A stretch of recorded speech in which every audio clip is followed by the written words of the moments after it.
আসসালামু আলাইকুম, স্বাগতম বাংলা স্কুপ সংবাদে। আমি মোহাম্মদ কিবরিয়া আজকের সব আন্তর্জাতিক খবর নিয়ে হাজির হয়েছি।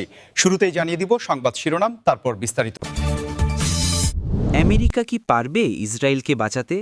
চীনের হুঁশিয়ারিতে বিশ্ব কাঁপছে। নিউ ইয়র্কের মেয়রের দায়িত্ব নিলেন মামদানি।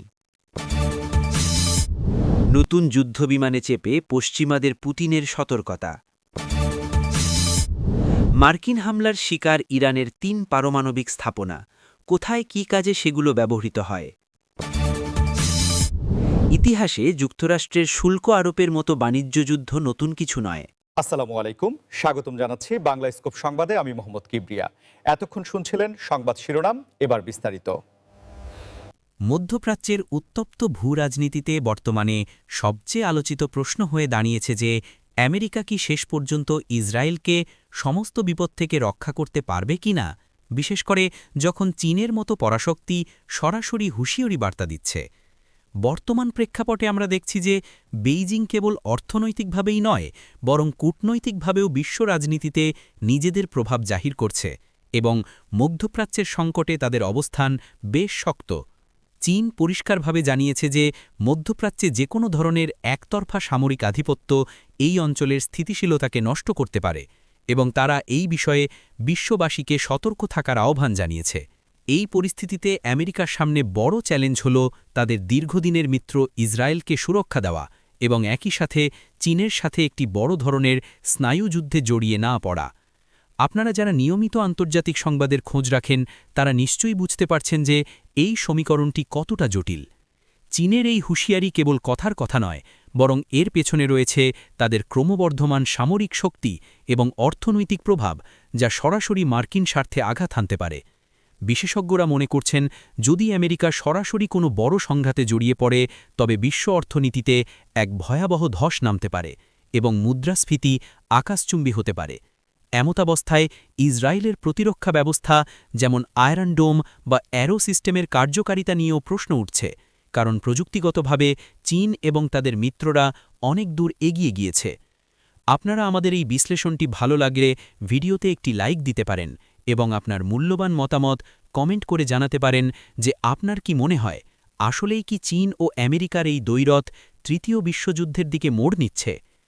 আমরা যদি গভীর থেকে দেখি তবে দেখব যে চীন বর্তমানে গ্লোবাল সাউথ বা উন্নয়নশীল দেশগুলোর একটি বড় অংশের সমর্থন পাচ্ছে, যা আমেরিকার জন্য মাথা ব্যথার কারণ হয়ে দাঁড়িয়েছে। চীনের পররাষ্ট্র মন্ত্রণালয় থেকে দেওয়া বিবৃতিতে বলা হয়েছে যে তারা চায় একটি বহুমুখী বিশ্ব ব্যবস্থা, যেখানে কোনো একটি রাষ্ট্র একা খবরদারি করতে পারবে না। এই হুঁশিয়ারি দেওয়ার পর থেকেই বিশ্ব শেয়ার বাজারে এক ধরনের অস্থিরতা লক্ষ্য করা যাচ্ছে এবং তেলের দামও উঠানামা করছে। আমেরিকার অভ্যন্তরেও এই নিয়ে বিতর্ক শুরু হয়েছে যে মধ্যপ্রাচ্যের জন্য তারা কতটুকু ত্যাগ স্বীকার করতে প্রস্তুত। এমন উত্তেজনাকর পরিস্থিতিতে আপনাদের সাবস্ক্রিপশন আমাদের উৎসাহ যোগায় আরও তথ্যবহুল ভিডিও তৈরি করতে, তাই এখনই সাবস্ক্রাইব করে বেল আইকনটি চেপে দিন। চীনের এই কঠোর অবস্থানের পর ইউরোপীয় ইউনিয়নও কিছুটা দোটানায় রয়েছে, কারণ তাদের বাণিজ্যের একটি বড় অংশ চীনের ওপর নির্ভরশীল। সব মিলিয়ে পরিস্থিতি এমন এক জায়গায় পৌঁছেছে যেখানে সামান্য ভুল পদক্ষেপ পুরো পৃথিবীকে এক মহা বিপর্যয়ের মুখে ঠেলে দিতে পারে। আমেরিকার নীতি নির্ধারকরা এখন কূটনৈতিক চ্যানেলে চীনের সাথে কথা বলার চেষ্টা করছেন যাতে পরিস্থিতি কিছুটা শান্ত করা যায়, তবে চীন তাদের শর্তে অটল রয়েছে। এই ভূরাজনৈতিক খেলায় কে শেষ পর্যন্ত জয়ী হয় সেটাই এখন দেখার বিষয়। নিউ ইয়র্কের মতো বিশ্বের অন্যতম গুরুত্বপূর্ণ একটি শহরের মেয়রের দায়িত্ব নিলেন জোহরান মামদানি, যা বিশ্ব রাজনীতিতে এবং বিশেষ করে দক্ষিণ এশীয় কমিউনিটির জন্য একটি বিশাল মাইলফলক হিসেবে দেখা হচ্ছে। মামদানির এই দায়িত্ব গ্রহণ নিউ ইয়র্কের প্রশাসনিক ইতিহাসে এক নতুন অধ্যায়ের সূচনা করেছে, কারণ তিনি তার প্রগতিশীল চিন্তাধারা এবং সাধারণ মানুষের অধিকার নিয়ে সোচ্চার থাকার জন্য পরিচিত। দায়িত্ব নেওয়ার পরপরই তিনি শহরের আবাসন সংকট, পরিবহন ব্যবস্থা এবং সাধারণ মানুষের নিরাপত্তা নিশ্চিত করার উপর বিশেষ জোর দেওয়ার প্রতিশ্রুতি দিয়েছেন।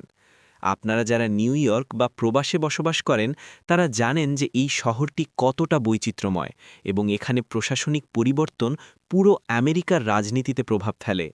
মামদানি তার ভাষণে বলেছেন যে তিনি এমন একটি নিউ ইয়র্ক গড়তে চান যেখানে ধনী দরিদ্র নির্বিশেষে সবাই সমান সুবিধা পাবে। তার এই দৃষ্টিভঙ্গি তরুণ প্রজন্মের মধ্যে এক নতুন আশার আলো সঞ্চার করেছে। তবে তার সামনে চ্যালেঞ্জও কম নয়, কারণ নিউ ইয়র্কের পুলিশিং ব্যবস্থা এবং বাজেট ঘাটতি মোকাবেলা করা একটি কঠিন কাজ।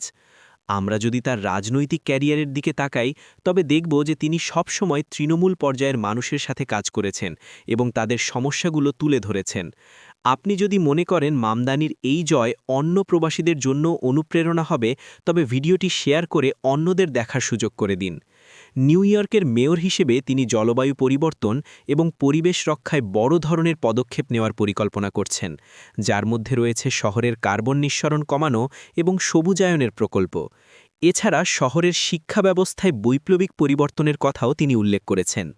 মামদানির এই জয়ে বিশ্বজুড়ে থাকা বাঙালি এবং দক্ষিণ এশীয়রা গর্ববোধ করছেন, কারণ এটি প্রমাণ করে যে মেধা এবং কঠোর পরিশ্রম থাকলে বিদেশের মাটিতেও সর্বোচ্চ সম্মান অর্জন করা সম্ভব।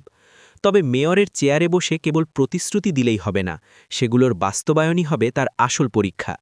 বিরোধী রাজনৈতিক দলগুলো ইতিমধ্যেই তার নীতিগুলোর সমালোচনা করতে শুরু করেছে, বিশেষ করে তার ট্যাক্স সংক্রান্ত প্রস্তাবনা নিয়ে। কিন্তু মামদানি আত্মবিশ্বাসী যে তিনি সাধারণ মানুষের সমর্থন নিয়ে এই বাধাগুলো কাটিয়ে উঠতে পারবেন। আমাদের চ্যানেলে নিয়মিত এমন অনুপ্রেরণামূলক এবং আন্তর্জাতিক সংবাদ পেতে আমাদের সাথেই থাকুন। মামদানির দায়িত্ব নেওয়ার এই সময়টি অত্যন্ত গুরুত্বপূর্ণ, কারণ আমেরিকা এখন এক পরিবর্তনের মধ্য দিয়ে যাচ্ছে এবং নিউ ইয়র্ক হচ্ছে সেই পরিবর্তনের কেন্দ্রবিন্দু।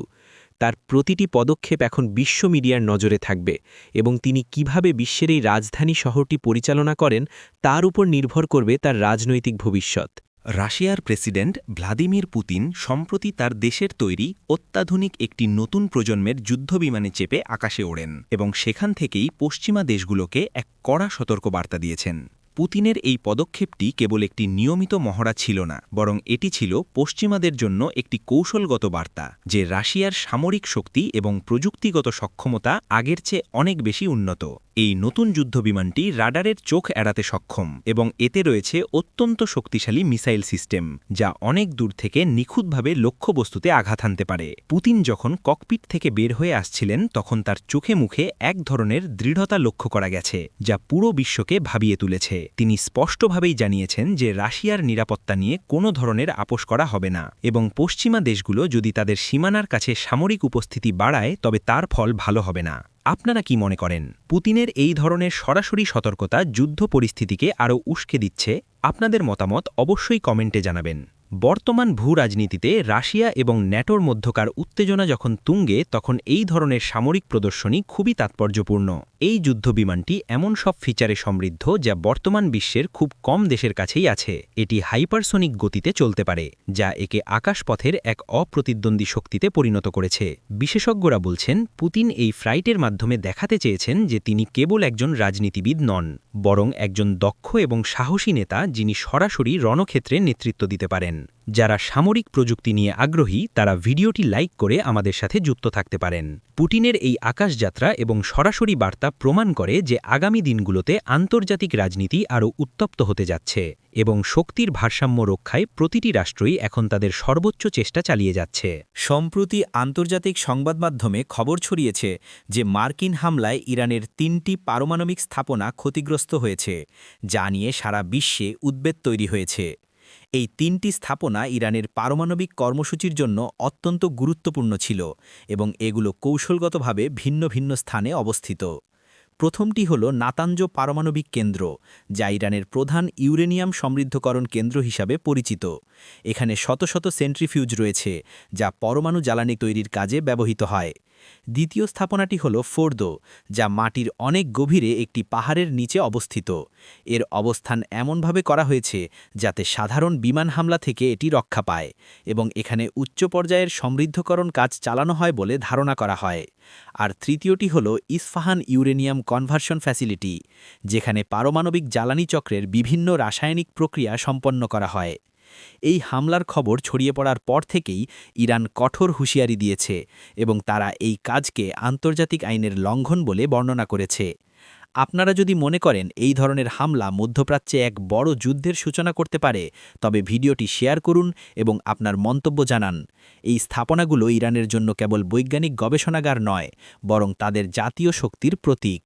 মার্কিন গোয়েন্দা সংস্থাগুলোর দাবি ছিল যে এই স্থাপনাগুলোতে পারমাণবিক অস্ত্র তৈরির গোপন কাজ চলছিল, যদিও ইরান সবসময়ই তা অস্বীকার করে এসেছে এবং দাবি করেছে যে তাদের এই কর্মসূচি সম্পূর্ণ শান্তিপূর্ণ এবং কেবল বিদ্যুৎ উৎপাদনের লক্ষ্যে পরিচালিত হচ্ছে। এই হামলার ফলে ওই এলাকার পরিবেশগত ঝুঁকি নিয়েও প্রশ্ন উঠছে, কারণ পারমাণবিক স্থাপনায় আঘাত লাগলে তেজস্ক্রিয়তা ছড়িয়ে পড়ার একটি বিশাল সম্ভাবনা থাকে। আন্তর্জাতিক পরমাণু শক্তি সংস্থা বা IAEA পরিস্থিতি পর্যবেক্ষণ করছে এবং তারা সংশ্লিষ্ট সব পক্ষকে সংযম প্রদর্শনের আহ্বান জানিয়েছে। আপনারা যারা নিয়মিত বিশ্বের গুরুত্বপূর্ণ ঘটনাগুলো জানতে চান, তারা আমাদের চ্যানেলটি সাবস্ক্রাইব করে রাখুন যাতে কোনো আপডেট মিস না হয়। ইরানের এই ৩টি গুরুত্বপূর্ণ স্থাপনা ধ্বংস করার অর্থ হল তাদের পারমাণবিক কর্মসূচিকে কয়েক বছর পিছিয়ে দেওয়া, কিন্তু এর ফলে ইরানের পাল্টা হামলার ঝুঁকি বহুগুণ বেড়ে গিয়েছে। পারস্য উপসাগরে এখন চরম উত্তেজনা বিরাজ করছে এবং বিশ্বের তেলের সরবরাহ ব্যবস্থা হুমকির মুখে পড়তে পারে বলে আশঙ্কা করা হচ্ছে। এই ধরনের সামরিক পদক্ষেপ আন্তর্জাতিক কূটনীতিকে কতটা ক্ষতিগ্রস্ত করে তা নিয়ে এখন বিশদ আলোচনা চলছে এবং সাধারণ মানুষ এক অনিশ্চিত ভবিষ্যতের আশঙ্কায় দিন কাটাচ্ছে। যুক্তরাষ্ট্রের বর্তমান অর্থনৈতিক নীতিমালায় শুল্ক আরোপ বা ট্যারিফ বৃদ্ধির বিষয়টি নিয়ে বিশ্বজুড়ে ব্যাপক চর্চা হচ্ছে। তবে ইতিহাসে নজর দিলে দেখা যায় যে মার্কিন শুল্ক আরোপের মতো বাণিজ্য যুদ্ধ আসলে কোনো নতুন বিষয় নয়। আমেরিকার ইতিহাসের শুরু থেকেই শুল্ককে একটি রাজনৈতিক ও অর্থনৈতিক হাতিয়ার হিসেবে ব্যবহার করা হয়েছে। সেই ১৯৩০ সালের স্মুট-হলি ট্যারিফ অ্যাক্টের কথা মনে করলে দেখা যায় কিভাবে তৎকালীন সময়ে শুল্ক বৃদ্ধির ফলে পুরো বিশ্বের বাণিজ্য ব্যবস্থা ভেঙে পড়েছিল এবং মহামন্দাকে আরও দীর্ঘস্থায়ী করেছিল। বর্তমান সময়েও যখন আমেরিকা অন্য দেশের পণ্যের ওপর উচ্চ হারে শুল্ক বসাচ্ছে, তখন সেটি আসলে তাদের নিজেদের অভ্যন্তরীণ শিল্পকে রক্ষা করার একটি পুরনো কৌশল। তবে এর একটি নেতিবাচক দিকও আছে, কারণ যখন আমদানি করা পণ্যের উপর শুল্ক বাড়ানো হয় তখন সেই পণ্যের দাম বেড়ে যায় এবং চূড়ান্ত পর্যায়ে সাধারণ ভোক্তাদেরই সেই বাড়তি অর্থ দিতে হয়। আপনারা যারা অর্থনীতি নিয়ে আগ্রহী তারা ভিডিওটি লাইক দিয়ে আমাদের সাথে থাকুন এবং কমেন্টে জানান যে শুল্ক আরোপ কি আসলেই একটি দেশের অর্থনীতিকে শক্তিশালী করতে পারে কিনা। এই বাণিজ্য যুদ্ধের ফলে কেবল আমেরিকা বা তাদের প্রতিপক্ষ দেশগুলোই ক্ষতিগ্রস্ত হয় না, বরং পুরো বিশ্বের সরবরাহ চেইন বা সাপ্লাই চেইন বিঘ্নিত হয়। বর্তমান গ্লোবালাইজেশনের যুগে একটি পণ্য তৈরি হতে বিভিন্ন দেশের কাঁচামাল এবং যন্ত্রাংশের প্রয়োজন হয়, ফলে কোনো একটি দেশ শুল্ক বাড়ালে তার প্রভাব সারা বিশ্বে ছড়িয়ে পড়ে। ইতিহাস আমাদের শিক্ষা দেয় যে বাণিজ্য যুদ্ধ কখনোই কোনো দেশের জন্য দীর্ঘমেয়াদী সুফল বয়ে আনে না, বরং এটি পারস্পরিক অবিশ্বাস এবং অর্থনৈতিক মন্দা সৃষ্টি করে। মার্কিন নীতি নির্ধারকরা প্রায়ই যুক্তি দেন যে তারা নিজেদের শ্রমিকদের চাকরি বাঁচাতে এবং দেশীয় কোম্পানিগুলোকে সুবিধা দিতে এই পদক্ষেপ নিচ্ছেন, কিন্তু বাস্তবে দেখা যায় অনেক সময় এর ফলে পাল্টা শুল্কের শিকার হয়ে তাদের রপ্তানি বাণিজ্যও ক্ষতিগ্রস্ত হয়। আপনারা আমাদের চ্যানেলের সাথে যুক্ত থাকলে এমন সব অর্থনৈতিক ও ঐতিহাসিক বিশ্লেষণ নিয়মিত পাবেন, তাই সাবস্ক্রাইব করতে ভুলবেন না। চীনের সাথে আমেরিকার বর্তমান বাণিজ্য যুদ্ধ আসলে সেই পুরনো ইতিহাসেরই এক আধুনিক সংস্করণ। শুল্কের এই লড়াই কেবল অর্থের লড়াই নয়, এটি আসলে বিশ্ব রাজনীতিতে কার প্রভাব কতটুকু থাকবে তার একটি লড়াই।